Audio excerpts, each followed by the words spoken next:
Are you ready for this? I am ready for this. Episode 1. Episode 1. Begins right now. I'm super excited for it.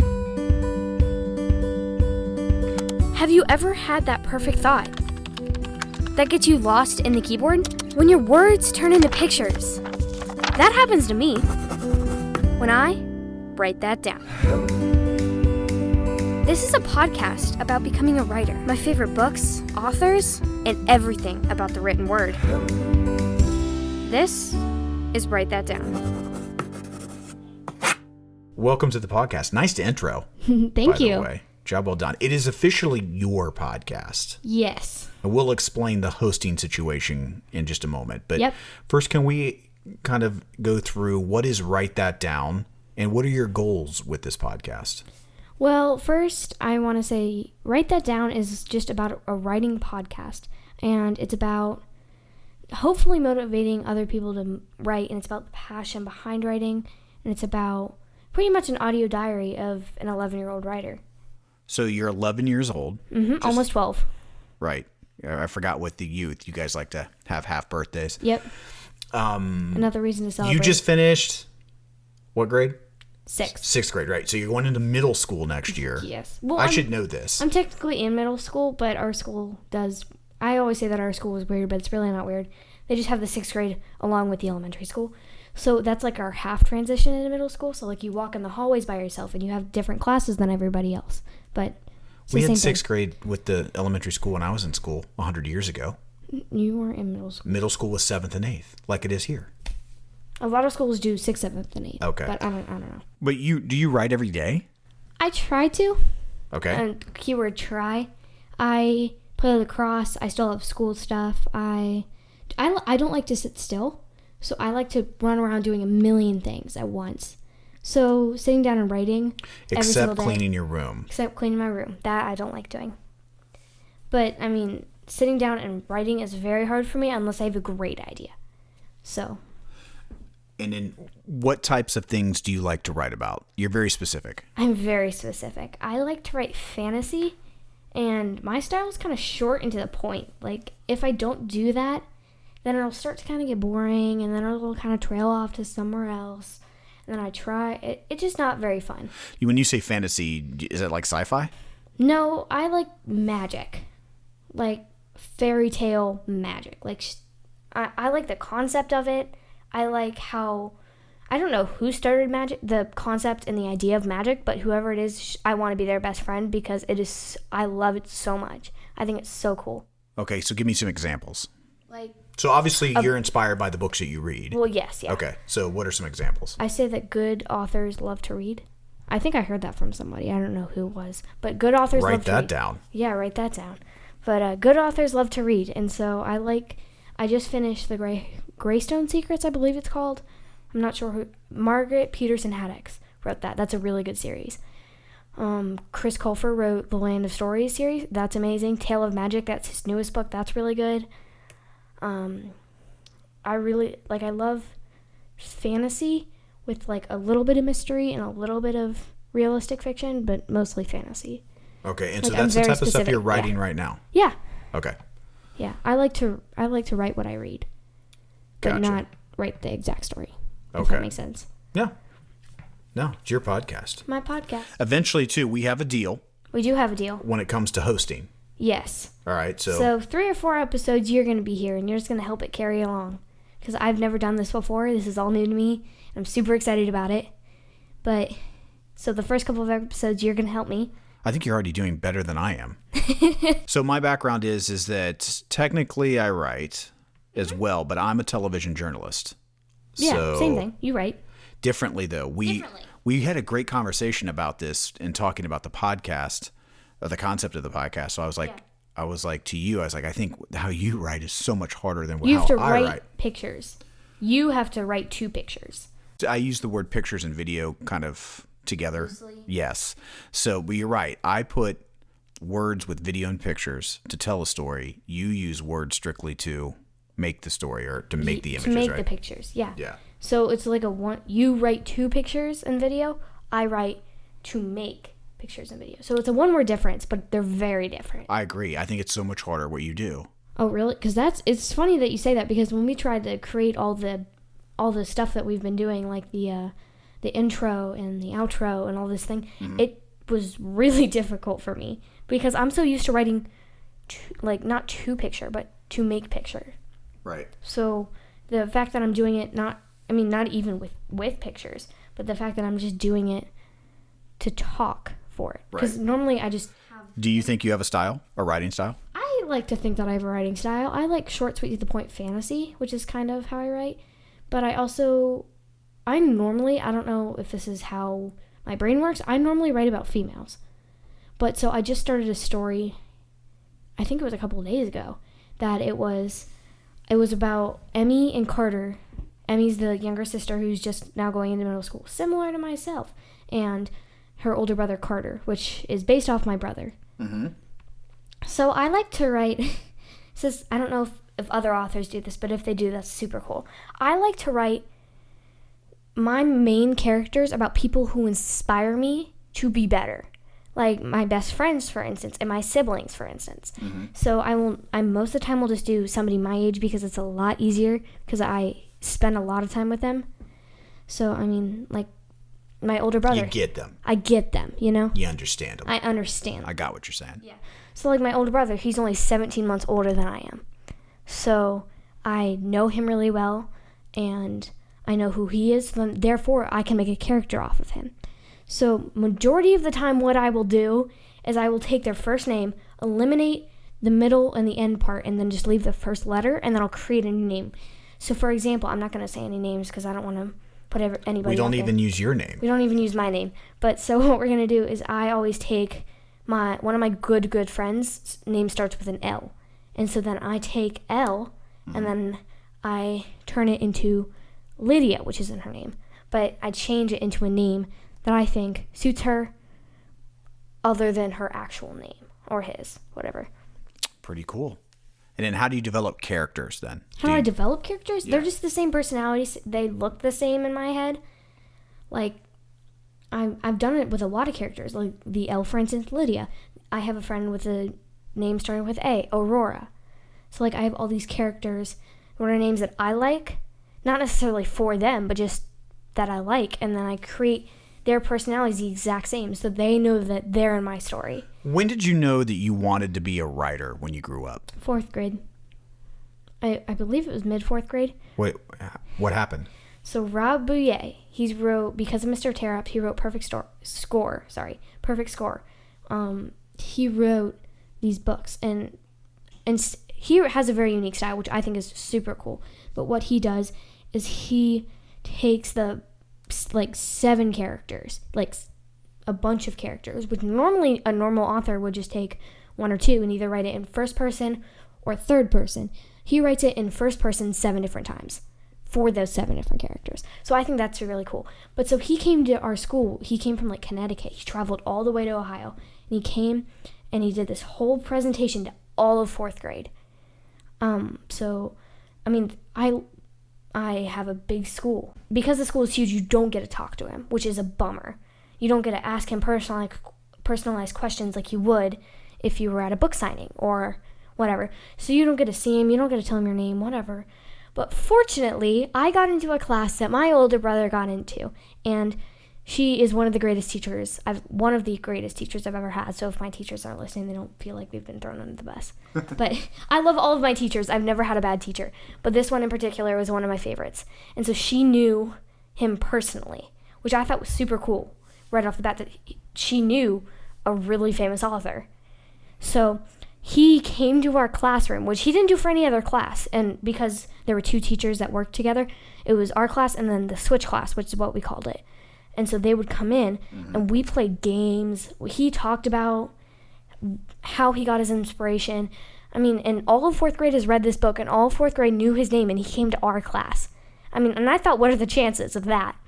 But that was super cool. And so he talked about his inspiration and how he was a 5th grade teacher, how he got most of his characters from his students, all that kind of thing. And so that was the first part. I was kind of like, what about being a writer? That sounds kind of cool. So I was kind of leaning toward that path. But I wasn't 100%. I was like 90%. So then she knew some janitor that worked at our school a long time ago. Not super long, like whatever. But he worked maybe 10 years ago. I don't know the exact number. But he would clean after everybody left. And so he had ghost stories. And I don't think that our school is haunted or anything, but he has some pretty solid proof. So he tells all these stories about every single building that he's cleaned and the scary ghost stories. So he came in and he talked to all of us about that too. And I thought that was super cool that he'd taken an experience that he had and wrote about it. Mm-hmm. Similar to what Rob Bouillet did. I thought that was super cool. And so I thought, that sounds like a lot of fun. At the time, I was into writing, but I wasn't sure. Like I thought I might want to be an actress or something else. But, I mean, I never was passionate about one thing yet. I hadn't down-selected to one sport yet. I'd been doing a bunch of different sports at the time. You're still doing a bunch of different sports. More like 2, but yeah. 3. Cross country starts soon. Oh yeah, cross country starts. Yeah. So I'm just really excited for that. And not only doing sports, but writing is super fun, and it's a way to share my thoughts and my characters that are only in your head to then going out to everybody, which I think that's super cool. I do want to touch a little bit on you are super active. Yeah. You are high energy, we'll say. At least. Yeah, we'll say higher. For me, writing is an exercise in patience, and sometimes I don't have the patience for it. How do you slow yourself down and commit yourself to doing this every day? I don't. You don't slow down, or you don't do it every day, or you don't? I mean, I obviously don't do it every day because I feel like a bunch of people don't do it every day, but they try to, and they do their best. And whenever I write, it's because I have a good idea. Let's say I already have a book going that I've already started that I had an idea about, and then it's kind of slowed down, and I kind of stopped. But then I got an idea that would take this story somewhere else. That's when I'm like, I have to write this down or I'm going to forget it. Mm-hmm. Like, it's like when you wake up first thing in the morning, you're like, whoa, that was a crazy dream, and then you forget what the dream was. I never remember my dreams. It's crazy. But the times that I do, we always decode them. It's super fun to do. But, all right.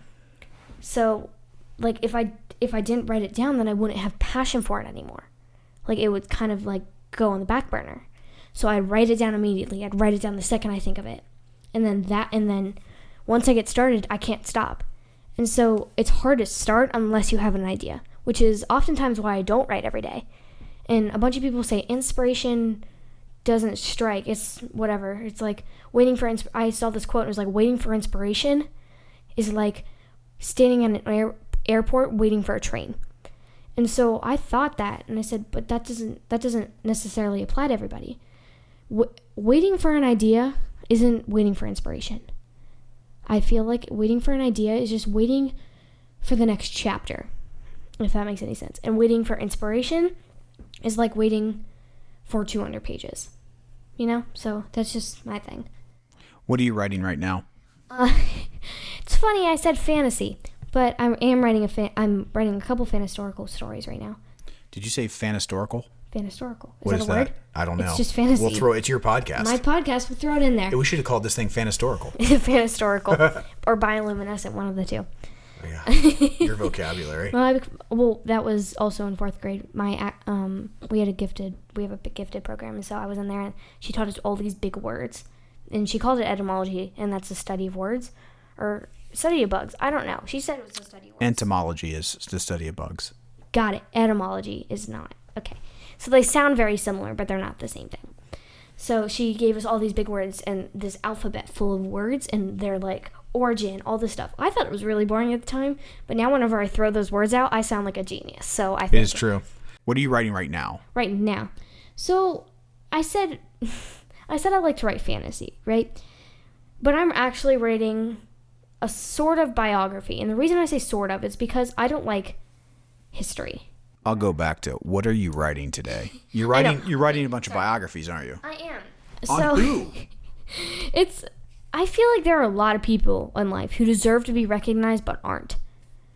Okay, like name one. Jennifer Bricker. Who is she? She is a silk aerialist and a gymnast. So if you don't know what that means, it's like it's kind of, I don't know how, it's like big silk. Like Cirque du Soleil? Yeah, pretty much. Okay. Yeah, so it's like that, where they like fly in the sky and they do flips because they twist themselves in these like big pieces of fabric that hang down from the ceiling, and then they like do all these crazy tricks and whatever. So she does that, and that's pretty impressive by itself. I mean, I can't do that, but she has no legs. So it's impressive. And then some people started interviewing her when they found out that she did all this when she was younger. She's like 28 now, 30 something. And so you're writing just one-page biographies? Pretty much 1.5, I like to say. I always try to get 2 pages, not 2 full pages, but 1 full page, and then like about 1/4 or a half of each, because I don't want to go into details. I don't want to write a whole book. Like, this is a chapter about their childhood. This is a chapter about their parents. Like, I don't want to do that. I don't. That doesn't seem interesting. I want to recognize people that deserve to be recognized, but also I want to do it to a bunch of people. I don't just want to do it to one person. Gotcha. Because that takes a lot more How many time. biographies have you written here recently? Recently, I wrote Nelson Mandela. I've done Jennifer Bricker. I've done J.K. Rowling, Sean Swarner. He climbed 7 peaks after like 2 rounds of cancer.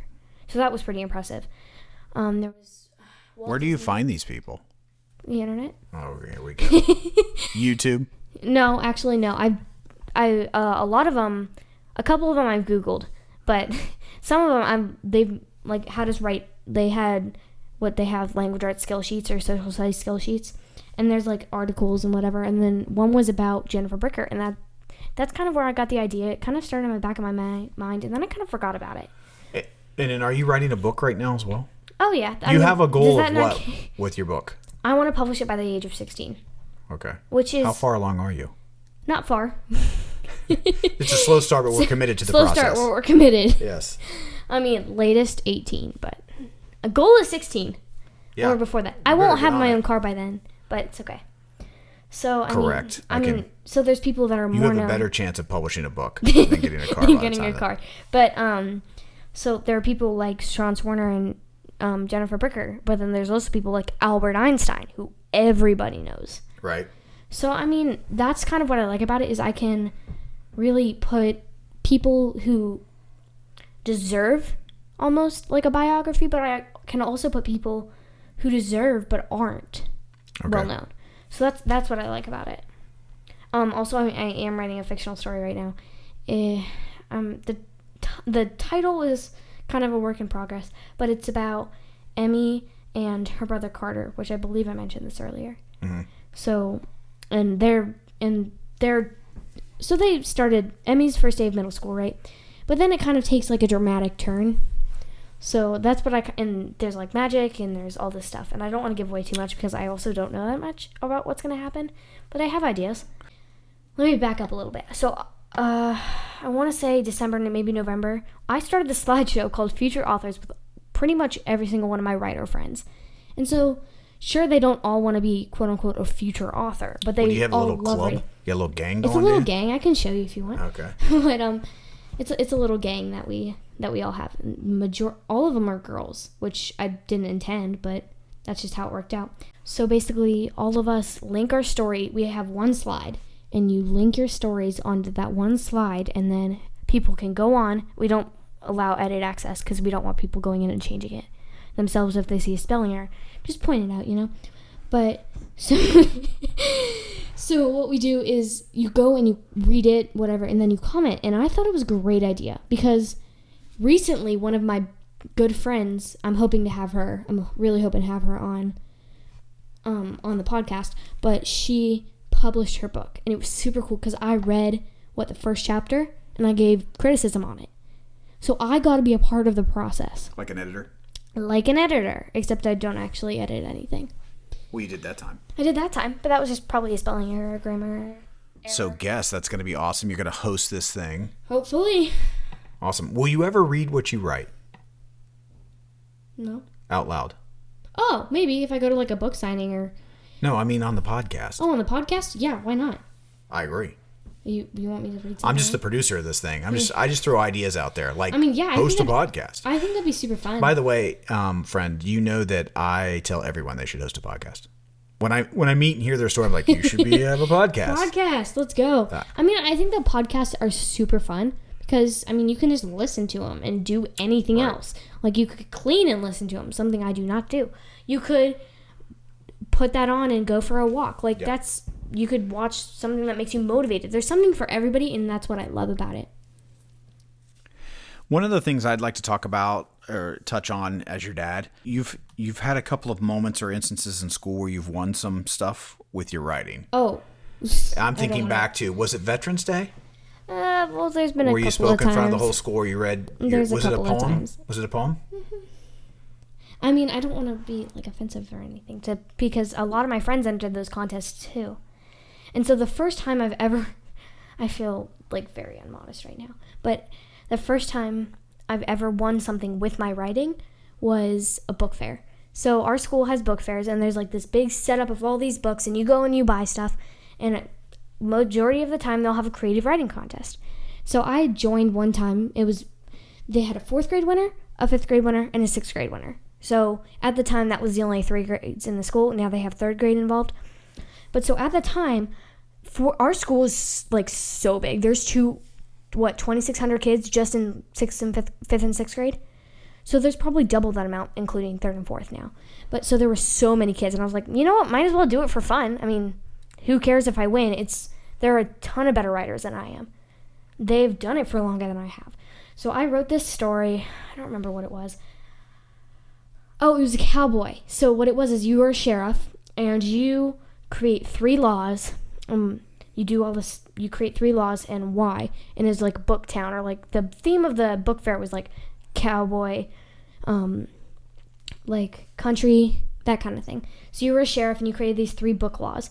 And so I created my 3 book laws, and I thought, there's no way. I'm not that creative.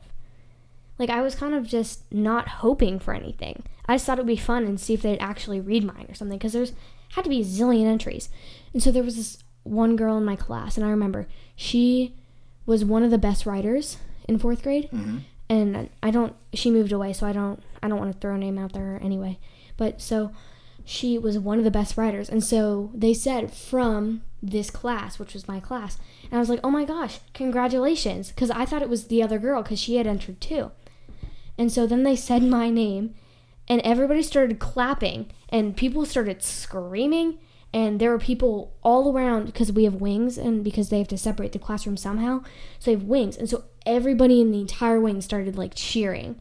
And it was pretty crazy. I didn't know that. No, like, everybody did. And so then, I mean, it was like you can pick a book under $10 or something. But the moment, that was kind of when I knew that I'm good at it. I can do this. You know, I never thought that I was actually really good at writing until then. And now, I'm going to tell you right now, if I've had people read my stuff and like, oh my gosh, this is awesome. I'm like, tell me that it sucks. Tell me it's crap. Tell me something, because I need somebody to be mean to me.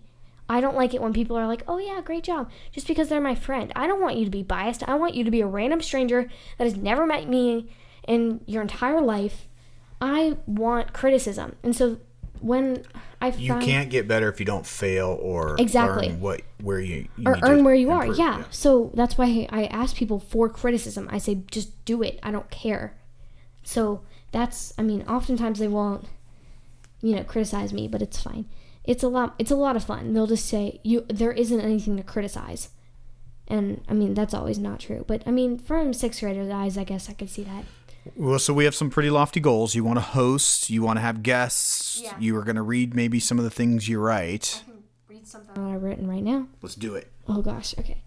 So I have a plethora of stories that I'm currently writing. I'm only going to read a paragraph or 2, but I'm logging onto my computer, and we're going to go to my slideshow. So do you write all through the computer? Do you ever write? Yeah, I always write through the computer. That's the slideshow, by the way. So this is the future authors. So there are a ton of people.